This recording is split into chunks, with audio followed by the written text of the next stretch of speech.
dan like. Bismillahirrahmanirrahim. Assalamualaikum warahmatullahi wabarakatuh. Di hari yang cerah ini kami akan menyampaikan kembali lanjutan edukasi pupuk Nusantara Grow atau N-Grow yang diproduksi oleh PT Nusantara Agro Hayati.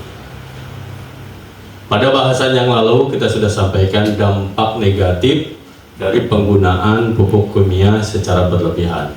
Nah, di Indonesia ini selama lebih dari 40 tahun, kurun 40 tahun lebih, para petani Indonesia menggunakan pupuk kimia ini secara terus-menerus. Atau bahasa kitanya itu berlebihan. Atau bahasa orang sininya jor-joran. Sehingga apa? Karena penggunaan pupuk kimia secara jor-joran tadi menyebabkan menurunnya produktivitas hasil pertanian tersebut.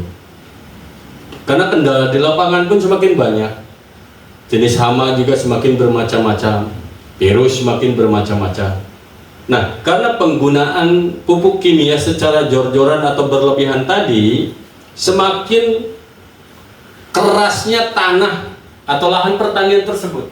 Itu bukan disebabkan karena hilangnya lapisan tanah paling atas atau topsoilnya, tapi lebih disebabkan dikarenakan residu kimia yang menyebabkan tanah keras tadi.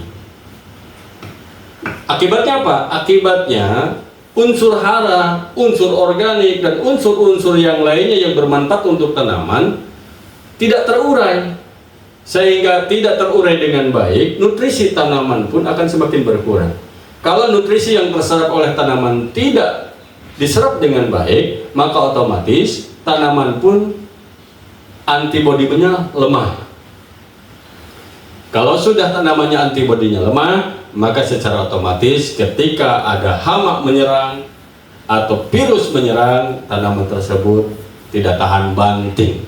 Nah, masalah lain yang patut diperhatikan di Indonesia adalah adanya indikasi proses pemiskinan atau pengurangan kandungan unsur hara, meliputi unsur hara makro dan unsur hara mikro.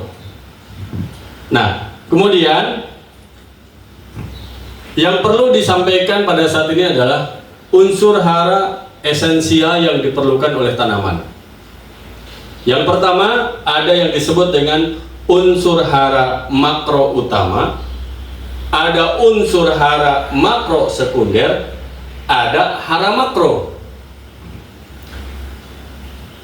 Unsur hara makro utama yang harus atau wajib ada untuk pertumbuhan tanaman dengan baik adalah yang pertama adalah nitrogen, fosfor, kalium.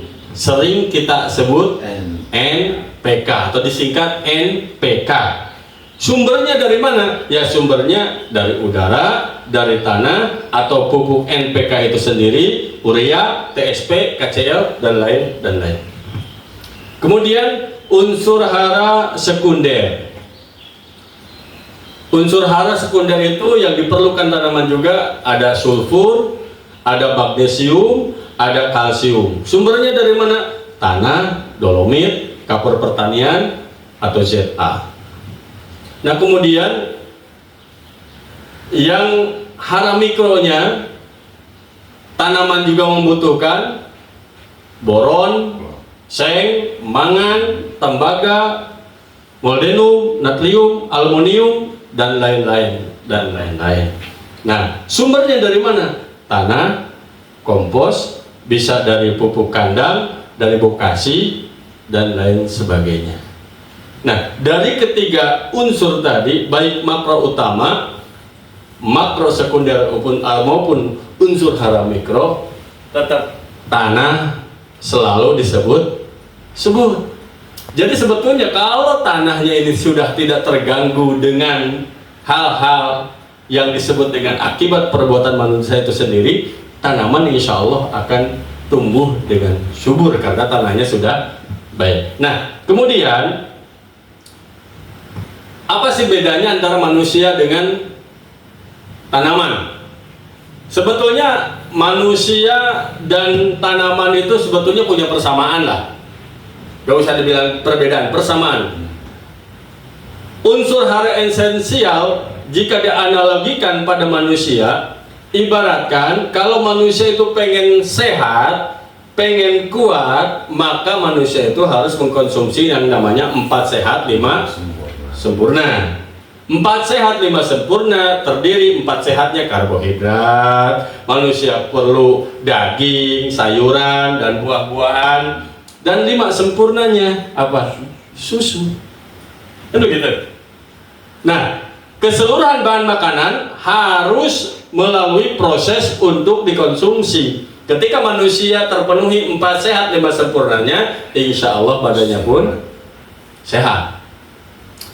Sama dengan tanaman. Tanaman kalau pengen bagus, tanaman pengen sehat, ya harus memenuhi tadi, harus punya 4 sehat 5 sempurna. Nah, 4 sehat 5 sempurnanya itu seperti halnya, maaf, manusia ada yang wajib dipenuhi karbohidratnya. Kalau di Indonesia apa?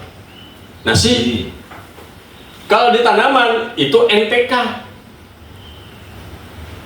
Coba kalau orang Indonesia makan pagi ketupat, siangnya makan 1 mangkok mie, malamnya makan bubur ayam, bilangnya apa? Belum makan. Padahal ketupat ada unsur nasinya, mie juga mungkin ada karbohidratnya, kemudian bubur ayam ya udah pasti ada karbohidratnya. Karena belum ketemu nasi yang asli, orang Indonesia bilangnya belum makan.